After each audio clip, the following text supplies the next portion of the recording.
अस्सलाम वालेकुम फ्रेंड्स। तो आज मैं बना रहा हूँ नमकीन गोश्त। तो चले फिर बिस्मिल्लाह करते हैं। उससे पहले भाई के चैनल को सब्सक्राइब कर लीजिएगा, बेल आइकन को जरूर दबा दिएगा कि मेरा हर नए आने वाली वीडियो को सबसे पहले आपको नोटिफिकेशन मिल जाया करे। तो चले फिर बिस्मिल्लाह करते हैं। 1 किलो मैंने बीफ ले लिया है, तब इस कुकर में मैं ऐड कर देंगे। कुकर मैंने इसलिए लिया है क्योंकि हम बीफ पका रहे तो बीफ अच्छे तरीके से गल जाए, इसीलिए मैंने कुकर ले लिया। 5 मैंने छोटे से प्याज ले लिए, इनको आपने मोटा मोटा काट लेना है। 15 मैंने हरी मिर्चें ले लिए, ये भी हम इसमें ऐड कर देंगे। 1 चम्मच मैं नमक ऐड कर रहा हूँ, पर आप अपने टेस्ट के मुताबिक ऐड कर सकते हैं।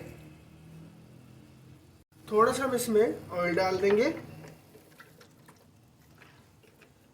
3 गिलास आपने पानी ऐड कर देना है और 45 मिनट के लिए हम इसको प्रेशर लगा देंगे। प्रेशर मैंने लगा दिया है, तो अब आपसे मिलते हैं 45 मिनट के बाद। गोश्त हमारा गल चुका है, तो अब हम बाकी का काम कर लेंगे। अब हमने कढ़ाई ले लिया, अब इसमें हम ऑयल डाल देंगे।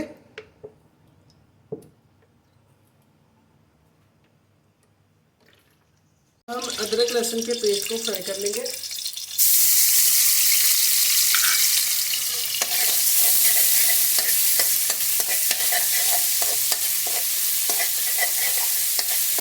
अब इसमें हम गोश्त को ऐड कर देंगे जो हमने गलाया था। यखनी में से निकाल लेंगे इसको।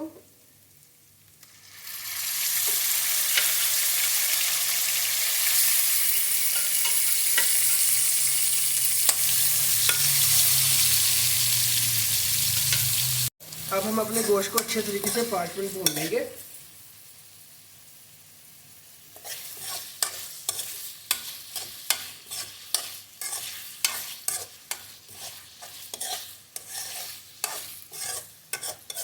पाँच मिनट अच्छे तरीके से हमने इसकी भुनाई कर लेनी है।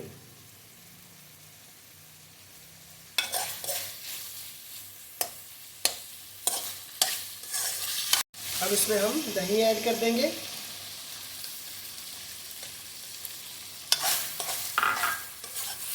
एक प्याली मैंने दही ले लिया था, जो इसमें मैंने ऐड कर दिया। अब इसमें हम यखनी ऐड कर देंगे। बस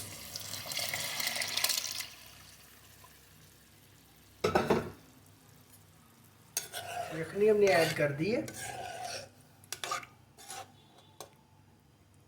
5 मिनट के लिए हम इसको हल्की सी आंच पे दम पे लगा देंगे।